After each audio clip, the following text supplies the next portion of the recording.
हम देखेंगे सैप का एक इंट्रोडक्शन देखेंगे कि सैप क्या है, ये सैप को ईआरपी सॉफ्टवेयर क्यों बोला जाता है, सैप के कितने मॉड्यूल है वो हम समझेंगे। इस वीडियो में आपको देखने को मिलेगा SAP FICO, SAP MM, SAP SD, SAP PS और सैप एचआर का बेसिक इंट्रोडक्शन। तो आइए स्टार्ट करते हैं। तो यहाँ पे सैप, पर ये सैप है क्या? तो SAP stands for system application and products in data processing. SAP को ईआरपी क्यों कहा जाता है? Enterprise resource planning. कोई भी एंटरप्राइज है उसके काफ़ी सारे रिसोर्सेज होते हैं, काफ़ी मैनेजमेंट करना होता है, उसमें काफ़ी डेटा प्रोसेसिंग होती है। तो इन सबको एक सेंट्रलाइज लोकेशन पे मैनेज करना, सारे डेटा को, जितने भी रिसोर्सेज है, उसके लिए चाहिए होता है, हमें बिजनेस को चाहिए होता है एक सॉफ्टवेयर जो कि ये सारे काम कर सके। और सैप वही सॉफ्टवेयर है, इसलिए इसको कहा गया है ERP, enterprise resource planning. Enterprise के जितने भी रिसोर्स है उसकी प्लानिंग कौन करता है? सैप करता है। तो सैप का जो फुल फॉर्म है, SAP stands for system application and products in data processing. Data processing करना, सिस्टम में अप्लाई करना पेमेंट्स को, और प्रोडक्ट के बारे में इंफॉर्मेशन देना, रिपोर्टिंग करना। तो यहाँ पे हम इसको एक ईआरपी सॉफ्टवेयर बोलेंगे। सैप जो है ईआरपी सॉफ्टवेयर है, जैसे कि ओरेकल है, माइक्रोसॉफ्ट डायनेमिक्स है, तो यहाँ पे ईआरपी सॉफ्टवेयर है। अब ये सैप को फाउंड कब किया गया था? SAP was founded in 1972 by Wellenreuther, Hopp, Hector, Plattner and Tschira. तो ये जो पांचों लोग थे वो यूरोपियन है। ये लोग, ये पांचों एक्स एम्प्लॉय हैं एबीएम के, आईबीएम के, सॉरी। इन्होंने सैप को क्या किया था? फाउंड किया था इन द ईयर 1972। अब यहाँ पे सैप के कॉम्पिटिटर कौन कौन है ये देखते हैं। तो सैप के जो कॉम्पिटिटर है वो है ओरेकल और माइक्रोसॉफ्ट डायनेमिक्स। पर यहाँ पे जो देखा जाए तो सैप को लोग ज़्यादा से ज़्यादा पसंद करते हैं। अब सैप को लोग ज़्यादा से ज़्यादा अपनी ऑर्गेनाइजेशन में पसंद क्यों करते हैं? क्योंकि सैप जो है रियल टाइम में डेटा प्रोसेस करता है। सैप में अगर मैं यहाँ पे बैठ के कोई भी चेंज कर रहा हूँ और आप वहाँ पे बैठ के उसी चीज़ को देख रहे हैं, तो वो रियल टाइम में अपडेट हो जाती है, with in few seconds update हो जाती है, किसी भी तरह का टाइम लैग नहीं है, जैसे और दूसरे ईआरपी सॉफ्टवेयर में होता है। तो यहाँ पे रियल टाइम डेटा प्रोसेसिंग होती है। सारी ऑर्गेनाइजेशन मोस्टली सैप को ही प्रिफर करती है। जो भी ऑर्गेनाइजेशन ओरेकल पे वर्क कर रही है वो भी अब किस पे मूव हो रही है? सैप पे मूव हो रही है। तो आगे चलते हैं। What is the requirement of ERP? यहाँ पे ईआरपी की क्या रिक्वायरमेंट है? हमें ईआरपी सॉफ्टवेयर क्यों चाहिए? एंटरप्राइज रिसोर्स प्लानिंग सॉफ्टवेयर क्यों चाहिए हमारी ऑर्गेनाइजेशन को? एक ऑर्गेनाइजेशन को ईआरपी सॉफ्टवेयर इसलिए चाहिए क्योंकि उस ऑर्गेनाइजेशन में मल्टीपल डिपार्टमेंट्स है, सारे डिपार्टमेंट्स अपना अपना काम कर रहे हैं। यहाँ पे प्रॉपर कोऑर्डिनेशन बनाना जरूरी है सारे डिपार्टमेंट्स के लिए, ताकि वो अपनी प्रोसेसिंग क्या कर सके? प्रॉपरली कर सकें, एक्सचेंज कर सकें अपनी इंफॉर्मेशन के किस लेवल तक उन्होंने काम कर दिया है।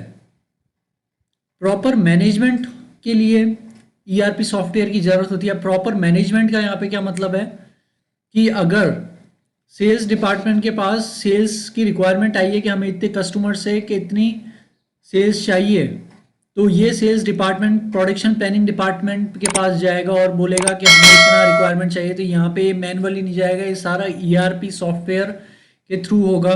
अगर यहाँ पे प्लानिंग डिपार्टमेंट या फिर इन हाउस डिपार्टमेंट अगर किसी तरह का कोई भी टाइम लैग लेते हैं, प्रोडक्शन टाइम पे प्रॉपर कंप्लीट नहीं कर पाते, तो यहाँ पे वो रेस्पॉन्सिबल होंगे, क्योंकि ये ईआरपी सॉफ्टवेयर जो है बाकायदा टाइम भी बता देगा कि सेल्स टीम ने आपको इस टाइम पे, इस डेट पे ये रिक्वेस्ट भेजी थी और इस डिपार्टमेंट की फॉल्ट की वजह से ये ऑर्डर जो है प्रोसेस नहीं हो पाया। तो प्रॉपर मैनेजमेंट के लिए ईआरपी सॉफ्टवेयर असेंशियल है।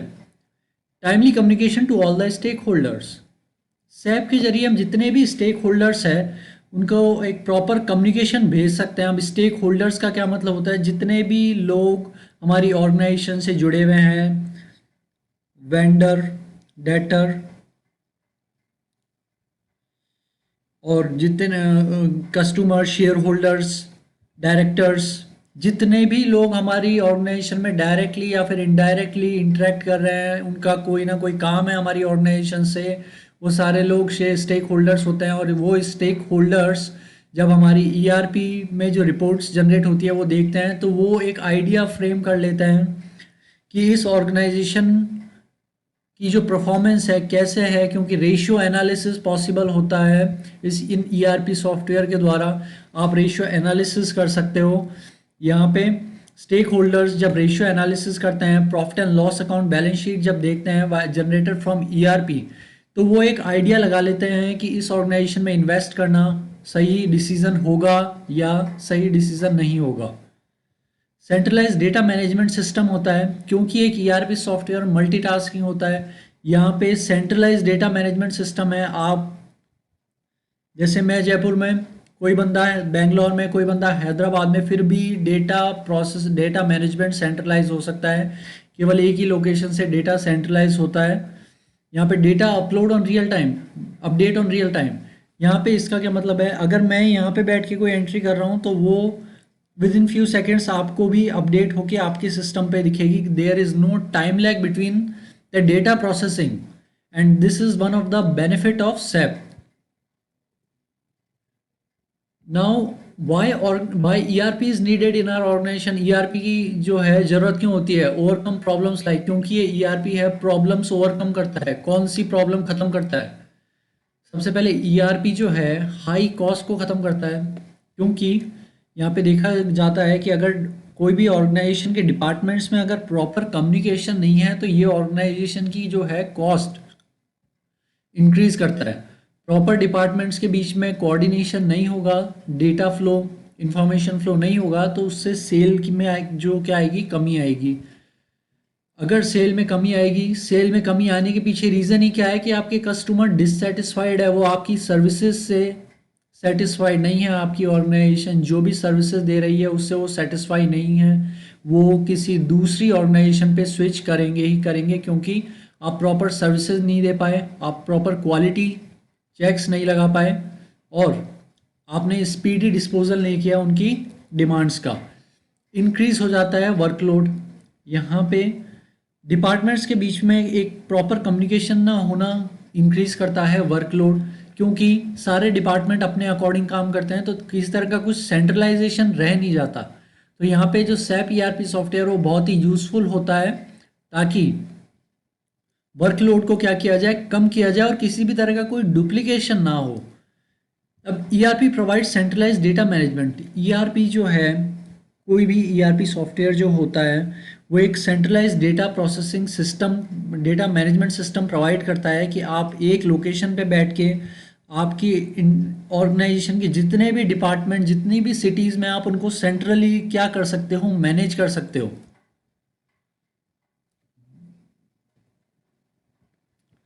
अब यहाँ पे हम समझते हैं टिपिकल बिजनेस साइकिल क्या होती है, बिजनेस जो है कैसे वर्क करता है। तो यहाँ पे आप देख सकते हैं ये है कस्टमर।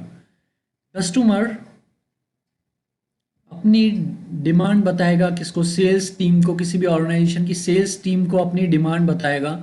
ये सेल्स टीम वेयर हाउस में पता करेंगी कि ये जो प्रोडक्ट या कमोडिटी कस्टमर ने ऑर्डर किया है, क्या ये हमारे वेयर हाउस में अवेलेबल भी है या नहीं। अगर ये वेयर हाउस में अवेलेबल नहीं है, प्रोडक्ट नॉट अवेलेबल, तो यहाँ पे प्रोडक्शन प्लानिंग जो डिपार्टमेंट है उससे पता किया जाएगा कि क्या इस प्रोडक्ट का, इस कमोडिटी का जो कस्टमर ने डिमांड किया है उसका प्रोडक्शन चल रहा है। अगर यहाँ पे प्रोडक्शन भी नहीं चल रहा होगा तो यहाँ पे ये जो प्रोडक्शन प्लानिंग डिपार्टमेंट है किससे बात करेगा, वेंडर से बात करेगा कि हमें इस प्रोडक्ट को बनाने के लिए ये रॉ मटेरियल चाहिए या ये हमारी रिक्वायरमेंट है। ये वेंडर जो है प्रोडक्शन प्लानिंग डिपार्टमेंट को रॉ मटेरियल भिजवाएगा। ये रॉ मटेरियल कहाँ जाएगा, इन हाउस प्रोडक्शन डिपार्टमेंट में, जो कंपनी का इन हाउस मैन्युफैक्चरिंग यूनिट है जहाँ पे बैठ के सारा मैन्युफैक्चरिंग वर्क होता है, वहाँ जाएगा। ये मैन्युफैक्चर करके कहाँ जाएगा माल, वेयर हाउस में जाएगा, और वेयर हाउस से फिर सेल्स टीम किसको प्रोवाइड करेगी, ये माल कस्टमर को प्रोवाइड करेगी। कस्टमर इस प्रोडक्ट को लेके काफ़ी सेटिस्फाई हो जाएगा। अब यहाँ पे जैसे ही कस्टमर से पेमेंट रिसीव होगा, सेल्स टीम फाइनेंस डिपार्टमेंट को इन्फॉर्मेशन भेजेगी कि हमने इस प्रोडक्ट को सेल करके कस्टमर से इतना अमाउंट रिसीव किया है, और ये फाइनेंस डिपार्टमेंट सारा एप्लीकेशन करके उस वेंडर को फाइनली पेमेंट कर देगी। अब इस पूरे प्रोसेस में अगर किसी भी तरह की पर्सनल से रिलेटेड कोई ज़रूरत होती है, ह्यूमन रिसोर्सेज से रिलेटेड कोई ज़रूरत होती है, तो इन किसी भी डिपार्टमेंट में, इन 6 के 6 डिपार्टमेंट में अप्रोच कर सकते हैं। किसको? ह्यूमन रिसोर्स को। ह्यूमन रिसोर्स कॉमन होगा। ये सारे डिपार्टमेंट 6 के 6 जो भी है, ये किसके पास जाएगा? ह्यूमन रिसोर्सेज के पास जाएगा कि हमें मैनकाइंड की ज़रूरत है, we need work force.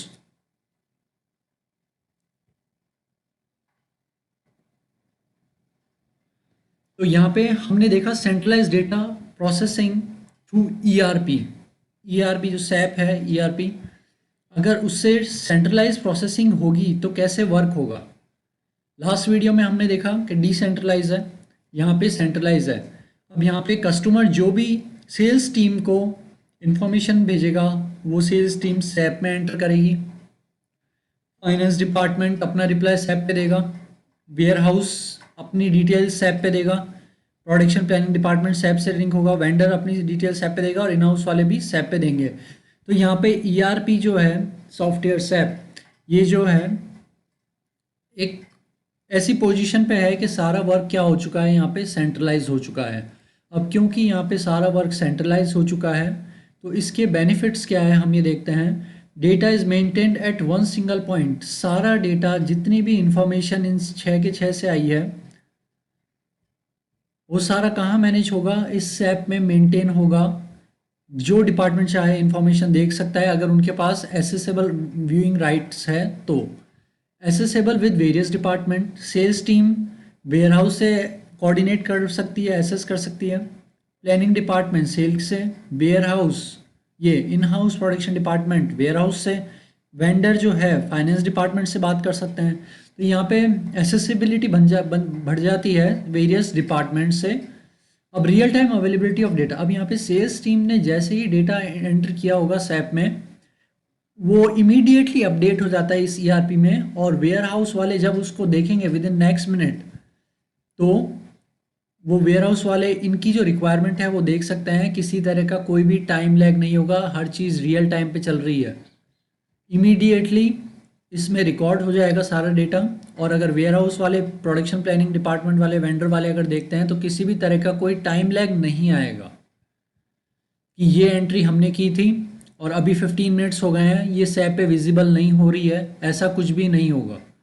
Increase work efficiency, अब क्योंकि यहाँ पे सैप जो कि सेंट्रलाइज्ड है, सारा काम जो है बहुत ही स्पीडली तरीके से हो रहा है, तो यहाँ पे वर्क एफिशिएंसी जो है बढ़ जाती है। किसी भी एक डिपार्टमेंट को दूसरे डिपार्टमेंट पे डिपेंडेंट होने की ज़रूरत नहीं होती।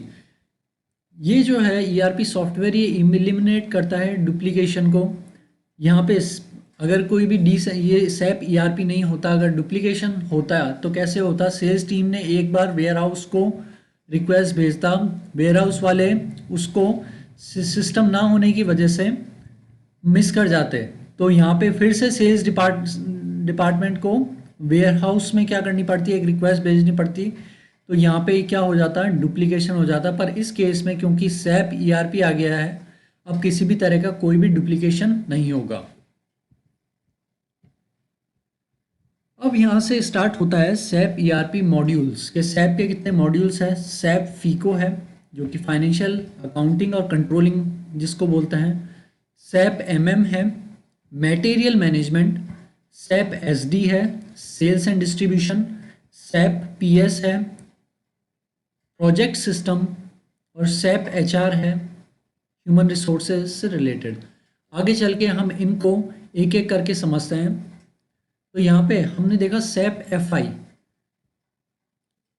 सैप एफआई का मतलब हुआ financial recording of financial transaction. कोई भी ऑर्गेनाइजेशन जो भी काम कर रही है, जो भी उसका कोर ऑपरेशन है, उसको उसके रिलेटेड जितने भी फाइनेंशियल ट्रांजैक्शन है उसको क्या करना? रिकॉर्ड करना। जैसे कि अकाउंट्स रिसीवेबल। अकाउंट्स रिसीवेबल मतलब आपने कस्टमर को, डेटर को माल बेचा है और कस्टमर ने पेमेंट किया है, तो वो जो है कहाँ आएगा, अकाउंट्स रिसीवेबल में आएगा। जब कस्टमर पेमेंट करेगा तब हम उसे सैप में रिकॉर्ड करेंगे, the help of F-32 screen clear भी करेंगे उसको। अकाउंट्स पेबल मतलब कंपनी को जो रिक्वायरमेंट है, laptop, desktop, chairs, tables, lights, तो यहाँ पे ऑर्गेनाइजेशन को भी वर्क करने के लिए ये सारे कमोडिटीज़ की प्रोडक्ट्स की ज़रूरत होती है। तो कंपनी किससे लेगी, तो कंपनी सबसे पहले अपनी रिक्वायरमेंट के लिए टेंडर जो है निकालेगी, उसमें से वेंडर्स जो है होंगे वो बिड करेंगे, और जिस किसी भी वेंडर का सबसे कम कोट होगा ऑर्गेनाइजेशन उसे अप्रूव कर देगी। उसकी सारी रिकॉर्डिंग होती है अकाउंट्स पेबल में। तो अकाउंट्स रिसीवेबल जो है वो डेटर से रिलेटेड है, अकाउंट्स पेबल जो है वो वेंडर से रिलेटेड है। जनरल लेजर में सारी एंट्री की जाएगी। असेट अकाउंटिंग में केवल फिक्स्ड असेट से रिलेटेड जो है एंट्रीज की जाएगी। असेट अकाउंटिंग में केवल फिक्स्ड असेट से रिलेटेड एंट्री की जाएगी। ऑर्गेनाइजेशन अगर कोई असेट परचेज करती है, जैसे land and building, plant and machinery, equipments, furniture, अगर कुछ भी परचेज करती है तो वो असेट अकाउंटिंग में जाएगी। हम इसमें नॉर्मल में बुक नहीं कर सकते। बैंकिंग लेजर BL, अभी बैंकिंग लेजर क्या है, ऑर्गेनाइजेशन अगर चेक इशू कर रही है, चेक रिसीव हो रहा है, सेल्फ चेक है,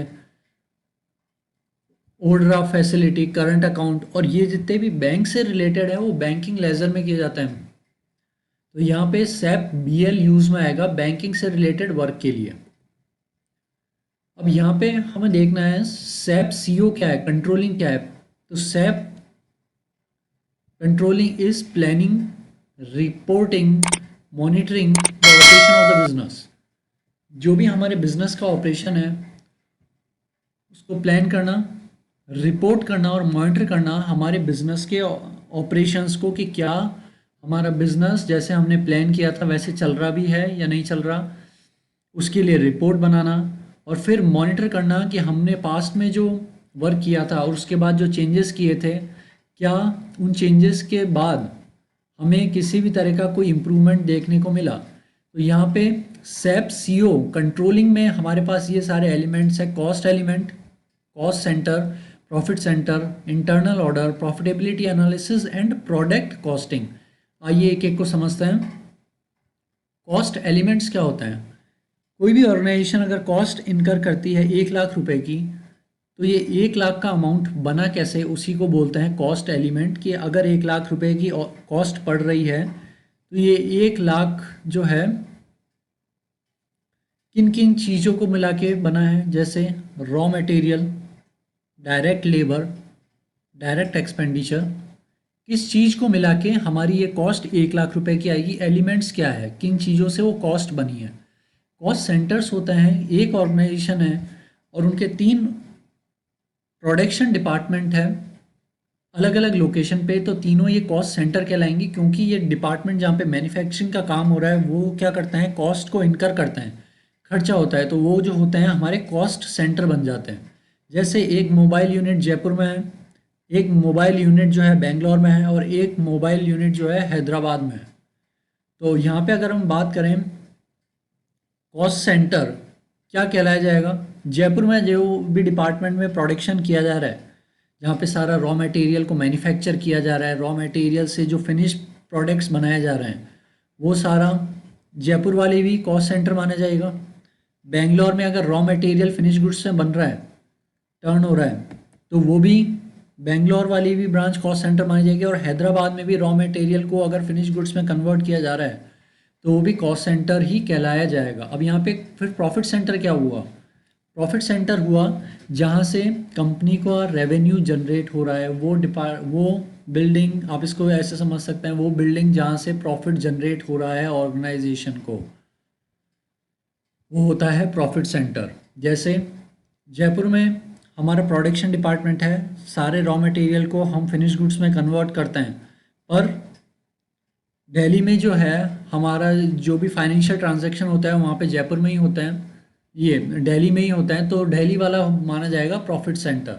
इंटरनल ऑर्डर्स, इंटरनल ऑर्डर्स क्या होते हैं, अगर कोई भी ऑर्गेनाइजेशन कोई पर्टिकुलर रिसर्च एंड डेवलपमेंट कराती है, कोई स्पेशल ऑर्डर देती है किसी प्रोडक्ट से रिलेटेड या फिर अपनी ऑर्गेनाइजेशन में किसी तरह की कोई चेंजेस करती है तो वो इंटरनल ऑर्डर्स में आएंगे। प्रॉफिटेबिलिटी एनालिसिस, एक ऑर्गेनाइजेशन डिपार्टमेंट वाइज कंपैरिजन कर रही है, ईयर वाइज कंपैरिजन कर रही है, जियोग्राफिकल डिस्ट्रीब्यूशन वाइज एनालिसिस कर रही है प्रॉफिट का, या फिर क्वार्टर वाइज एनालिसिस कर रही है प्रॉफिट का कि किस क्वार्टर में सबसे ज़्यादा प्रॉफिट हुआ, तो प्रॉफिटेबिलिटी एनालिसिस में जाएगा। प्रोडक्ट कॉस्टिंग, अगर हमने कोई प्रोडक्ट बनाया तो उसकी कॉस्टिंग कैसे होगी, ये प्रोडक्ट कॉस्टिंग में बताया जाएगा कि उसकी कॉस्ट लागत क्या है। उस प्रोडक्ट को बनाने में रॉ मटेरियल लगा है, direct labour, indirect labour, direct expense, indirect expenses, इन सबको मिला के जो आएगा प्रोडक्ट कॉस्टिंग होगी। अब यहाँ पे सैप मटेरियल मैनेजमेंट सिस्टम देखते हैं हम। सैप मटेरियल मैनेजमेंट, अब ये जो मॉड्यूल है सैप का वो क्या बता रहा है, as the name suggest material management. तो ये जो मटेरियल है कि हमारी ऑर्गेनाइजेशन ने मटेरियल मंगवाया है तो ये लॉजिस्टिक का पार्ट है, it is part of logistic management. Company में जो भी माल आ रहा है, जो भी लॉजिस्टिक्स, वो सारा लॉजिस्टिक में जाएगा।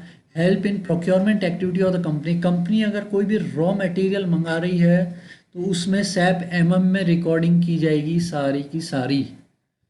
Planning and controlling of management, ये सैप एमएम प्लान करता है और कंट्रोल करता है मटेरियल को। Helps in warehouse management, जो भी हमारे वेयर हाउस में जो फिनिश गुड्स पड़े हैं उनकी ऑर्डरिंग कॉस्ट, कैरिंग कॉस्ट क्या आ रही है, वो सारा सैप एमएम जो है वो क्या करेगा, बताएगा।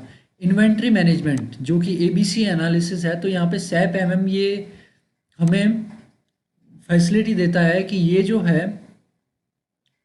अब इन्वेंट्री को प्रॉपरली क्या कर सकते हैं, मैनेज कर सकते हैं कि कौन सी इन्वेंट्री जो भी फिनिश गुड्स हैं हम उसको किस प्राइस पे सेल करें, और सबसे पहले कौन सा फिनिश प्रोडक्ट सेल होगा, फर्स्ट इन फर्स्ट आउट होगा या लास्ट इन फर्स्ट आउट होगा, ये आप सैप एमएम की थ्रू इन्वेंट्री मैनेजमेंट कर सकते हैं।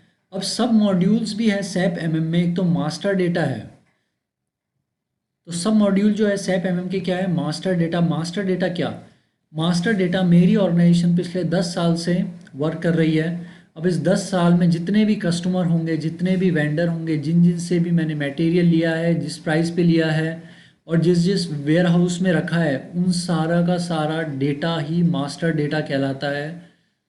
8 साल पहले अगर मैंने किसी कस्टमर से ख़रीदा हो, अगर मेरे को वापस से मटेरियल परचेस करना है तो मैं मास्टर डेटा खोल के देखूंगा कि मैंने लास्ट टाइम किस वेंडर से माल लिया था और किस कस्टमर को ये माल बेचा था। ये होता है मास्टर डेटा, इसको अपन हिस्टोरिकल डेटा भी बोलेंगे।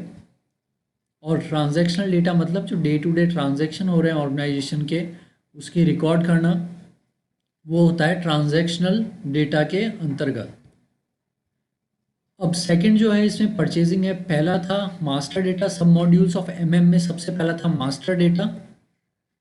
सेकंड जो है परचेजिंग, परचेजिंग मतलब पीओ जनरेट करना, परचेज रिसिप्ट जनरेट करना कि हमने जो है इस वेंडर से माल खरीदा है तो purchase receipt, vendor receipt, material return receipt, अगर कोई गुड्स अप्रूव नहीं हुआ है तो मटेरियल रिटर्न रिसिप्ट जनरेट करना, ये परचेजिंग में आएगा।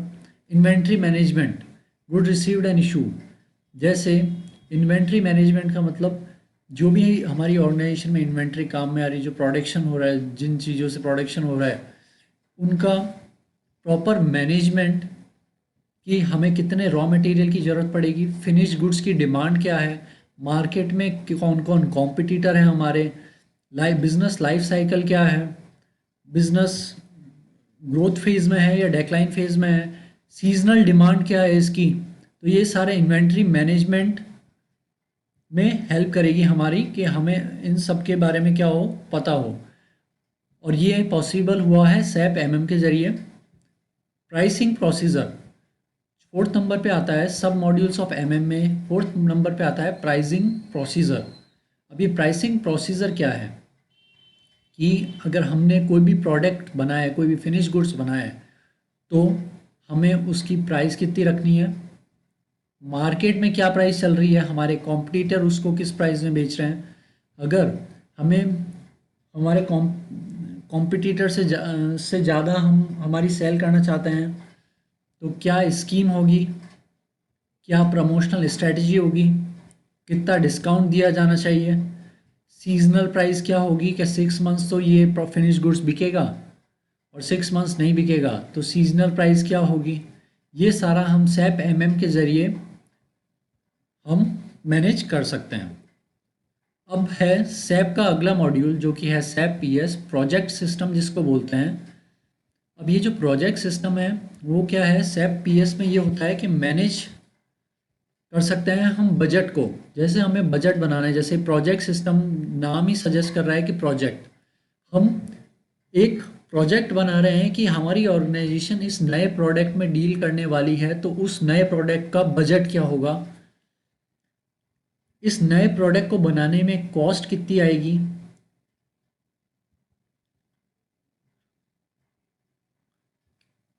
उस कॉस्ट को इनकर करने के बाद क्या प्रॉफिटेबिलिटी होगी और उसकी रिपोर्टिंग कैसे होगी, वो प्रोजेक्ट सिस्टम में आएगा। ये प्रोजेक्ट सिस्टम हमें बताएगा कि मार्केट में जो है क्या ये प्रोजेक्ट सक्सेसफुल होगा, हम उसको बजट बना रहे हैं, क्या ये हमारी ऑर्गेनाइजेशन में लॉस तो नहीं करा देगा ये प्रोडक्ट, और ये जो प्रोजेक्ट है क्या ये फ्यूचर डिमांड्स को ध्यान में रखते हुए, फॉरकास्टिंग एबिलिटी को ध्यान में रखते हुए ऑर्गेनाइजेशन की, ये सैप पीएस के ज़रिए हमें सारे प्रोजेक्ट जो है बनाने होंगे इसमें हमारे नए प्रोडक्ट से रिलेटेड। तो ये है सैप पीएस। सैप एचआर क्या है, अब ये सैप एचआर है ऑल हायरिंग प्रोसेस। जैसे ह्यूमन रिसोर्स डिपार्टमेंट हर ऑर्गेनाइजेशन में होता है, हर ऑर्गेनाइजेशन को वर्क फोर्स की ज़रूरत होती है, उन वर्क फोर्स को, लोगों को हायर करना, उसकी सारी एंट्रीज सैप एचआर में जाती है। तो यहाँ पे सैप एचआर में क्या क्या इंक्लूड होता है, ऑल हायरिंग प्रोसीजर, जितनी भी हायरिंग प्रोसीजर है वो सारी की सारी जो है सैप एचआर में जाएगा। उनको प्रमोट कैसे करना है, क्या वर्क स्ट्रेटजी रहेगी, जो लोग इंटर्न में आ रहे हैं उनको क्या वर्क दिया जाएगा। IJP movement internal job posting होती है, एक प्रोसेस से दूसरे प्रोसेस में जब मूवमेंट लिया जाता है तो उसको इंटरनल जॉब पोस्टिंग बोलेंगे। कि हमारा एक डिपार्टमेंट था, उसमें पहले प्रोडक्ट अच्छा चल रहा था पर अब प्रोडक्ट की डिमांड नहीं है, तो उस प्रोडक्ट को बनाने में जितने भी लोग काम कर रहे थे अब दूसरे डिपार्टमेंट में शिफ्ट हो जाएंगे और ये एक ही ऑर्गेनाइजेशन के दूसरे डिपार्टमेंट में शिफ्ट होंगे, उसको बोलते हैं इंटरनल जॉब पोस्टिंग। उसकी सारी रिकॉर्डिंग सैप एचआर में जाएगी। एचआर के पास सारा डेटा होगा कि पहले आपने किस डिपार्टमेंट में काम किया था और अब आप किस डिपार्टमेंट में काम कर रहे हैं। टर्मिनेशन ऑफ एम्प्लॉय, अगर ऑर्गेनाइजेशन किसी एम्प्लॉय को टर्मिनेट करती है तो उसकी रिकॉर्डिंग सैप एचआर में होगी। टर्मिनेशन के रीज़न क्या थे, क्या ग्राउंड्स थे, what are the grounds for the termination of employees, क्यों टर्मिनेट हुआ, बैकग्राउंड हिस्ट्री क्या है इस बंदे की, फ्यूचर में अगर ये आना चाहे तो इसको ऑर्गेनाइजेशन लेगी या नहीं लेगी, ये सारा जो है सैप एचआर में जाएगा। पेरोल जो स्ट्रक्चर है वो भी सैप एचआर में आएगा। पेरोल स्ट्रक्चर मतलब जो सैलरी स्ट्रक्चर होता है वो सारा सैप एचआर में जाता है। अब सैप एचआर के सब मॉड्यूल्स देख लेते हैं। What are the sub modules of SAP HR, organisational management, position, task, reporting structure. सबसे पहला है ऑर्गेनाइजेशनल मैनेजमेंट। ऑर्गेनाइजेशन को मैनेज कैसे करना, कौन कौन सी पोजीशंस होगी, जैसे senior AVP, senior VP, VP, AVP, assistant vice president, उसके नीचे सीनियर मैनेजर, फिर मैनेजर, फिर असिस्टेंट मैनेजर, फिर प्रोसेस डेवलप, फिर मैनेजमेंट ट्रेनी, फिर प्रोसेस डेवलपर, फिर प्रोसेस एसोसिएट। तो ये जो पोजीशन है वो डिसाइड करना कि मैनेजमेंट का जो स्ट्रक्चर है वो कैसा होगा, इस ऑर्गेनाइजेशन में कितनी पोजीशंस होगी, उन पोजीशन पे क्या टास्क होगी। एक जो बॉटम लेवल का बंदा है, जो एग्जीक्यूटिव लेवल का बंदा है, वो किस बंदे को रिपोर्ट करेगा, यानी उसका रिपोर्टिंग मैनेजर कौन होगा, ये सारे ऑर्गेनाइजेशनल मैनेजमेंट में जाता है। पर्सनल एडमिनिस्ट्रेशन का मतलब क्या हुआ, पर्सनल मतलब यहाँ पे ह्यूमन रिसोर्स है, वर्कफोर्स। हायरिंग कैसे होगी, उनका डिमोशन कैसे होगा, उनको हटाया कैसे जाएगा, टर्मिनेशन, नेम क्या होगा एम्प्लॉय का, एड्रेस, एम्प्लॉयज़ का जितना भी डेटा होगा वो पर्सनल एडमिनिस्ट्रेशन में जाएगा। जो भी वर्क हिस्ट्री है, जितनी जगह भी काम किया है, जितनी जगह भी प्रमोशन किया है, वो सारा पर्सनल एडमिनिस्ट्रेशन में जाएगा।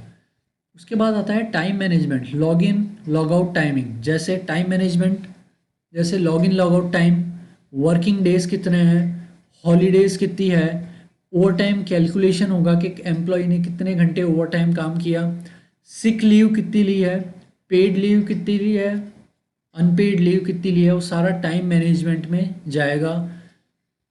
फिर उसके बाद होगा पेरोल मैनेजमेंट, जैसे जिसमें पे स्लिप बनाई जाती है, नेट पे कैलकुलेशन की जाती है कि ये तो हमारा ग्रॉस पे है। इसके बाद सेक्शन 80C के डिडक्शंस मिलेंगे, किसी तरह का इन्वेस्टमेंट होगा, तो नेट पे कैलकुलेशन जो है करना, टैक्स कैलकुलेशन करना, हमने एक ऑर्गेनाइजेशन ने क्या पर्क्स दिए हैं, क्या एडवांटेज दिए हैं, क्या किसी तरह का इंश्योरेंस दिया है, किसी तरह का कोई गिफ्ट दिया है एम्प्लॉयज़ को, वो सारा पेरोल मैनेजमेंट में जाएगा। मैनेजर सेल्फ सर्विस, अब यहाँ पे मैनेजर सेल्फ सर्विस क्या होती है, अगर कोई भी मैनेजर है और उसकी टीम में कोई नया बंदा आता है तो यहाँ पे मैनेजर जो है उसको असेट प्रोवाइड करना, उसके लिए जो यूज़र आईडी पासवर्ड है वो जनरेट करना, उसका वर्क स्ट्रक्चर क्या होगा, एसएलए स्टैंड, एसएलए क्या होगा, एसएलए मीट हुआ है या नहीं हुआ, standard SLA standard standard time के हिसाब से होता है कि हमारा जो ऑर्गेनाइजेशन की जो दूसरी ऑर्गेनाइजेशन से बात हुई है कि हमारा एम्प्लॉय इतना टाइम करेगा, विद इन द डे वो काम कंप्लीट करेगा, एक्यूरेसी लेवल ये होगा हमारा, उसको बोलते हैं एसएलए। तो ये सारा मैनेजर सेल्फ सर्विस में जाएगा और ये वाकायदा सैप एचआर जो यूज़ में लेता है उसके यूज़ में लेने में बहुत ही आसान हो जाता है ये सारा मैनेज करना। अब यहाँ पे असेट मैनेजमेंट है कि अगर कोई भी नया एम्प्लॉय आया है तो उसके लिए यूज़र आईडी पासवर्ड जनरेट करना, वो किन किन असेट पे काम करेगा, उसको डेस्कटॉप इशू किए जाएंगे, लैपटॉप इशू किए जाएंगे, optical mouse, headphone, batch, ID वाईडी, और ये जो सारी चीज़ें हैं वो किस में जाएगी, असेट मैनेजमेंट में जाएगी। अब यहाँ पे हम देखते हैं सेल्स एंड डिस्ट्रीब्यूशन मैनेजमेंट, जो कि सैप एसडी है, सेल्स एंड डिस्ट्रीब्यूशन मैनेजमेंट देखते हैं।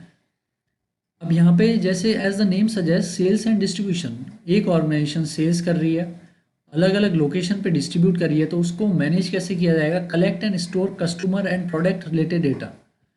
ये जो सैप एसडी में क्या होता है, कलेक्ट किया जाता है, स्टोर किया जाता है कस्टमर और प्रोडक्ट रिलेटेड डेटा कि लास्ट टाइम हमारे किस किस कस्टमर ने कौन सा प्रोडक्ट जो है खरीदा था, प्रोडक्ट रिलेटेड डेटा, कौन से कस्टमर का क्या टेस्ट है, क्या प्रेफरेंस है, क्या कल्चर फॉलो करता है, किस कंट्री में रहता है, क्या स्टेट है, क्या फेस्टिवल है, क्या प्रेफरेंस है उसकी, वो सारा का सारा सैप सेल्स एंड डेवलपमेंट में आता है।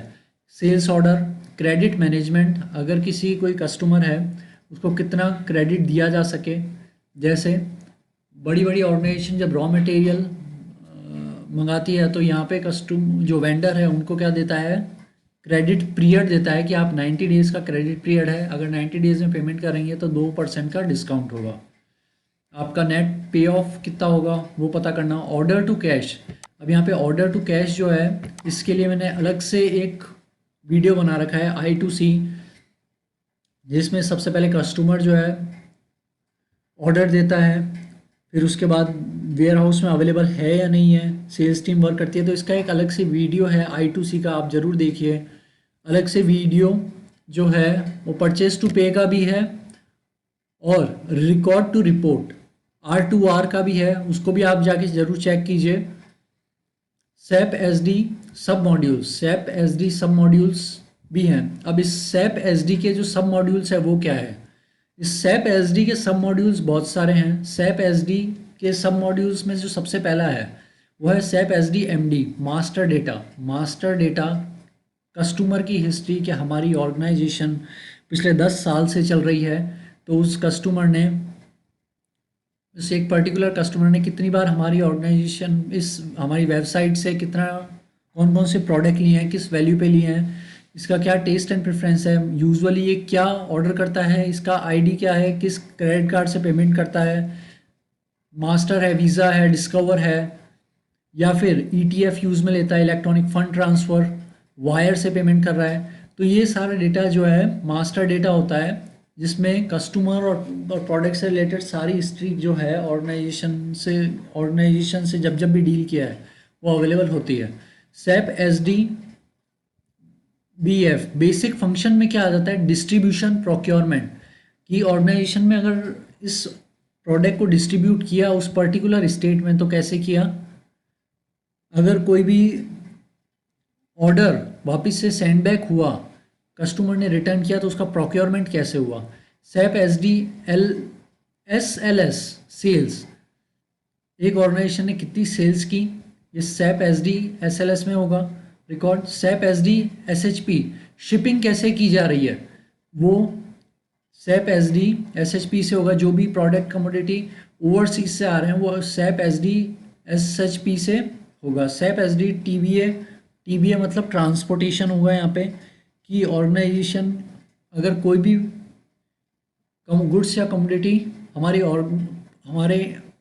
पोर्ट पर आए हैं, इंपोर्ट किया गया है ओवरसीज से, तो उसका ट्रांसपोर्टेशन कैसे हुआ, वेयर हाउस तक कैसे पहुंची, अगर वेयर हाउस से डायरेक्ट कस्टमर के पास जा रही है तो कैसे जा रही है, क्या रूट है, कितना टाइम लग रहा है, टाइम लैग कितना है, डेट ऑफ ऑर्डर से डेट ऑफ डिलीवरी तक कितना टाइम जो है लगा है, वो सेप एस डी ट्रांसपोर्टेशन में आएगा। SAP S D F T T foreign trade policy क्या होगी, हमने बाहर से कौन कौन से रॉ मटेरियल मंगाए हैं, फॉरेन ट्रेड पॉलिसीज़ क्या होगी।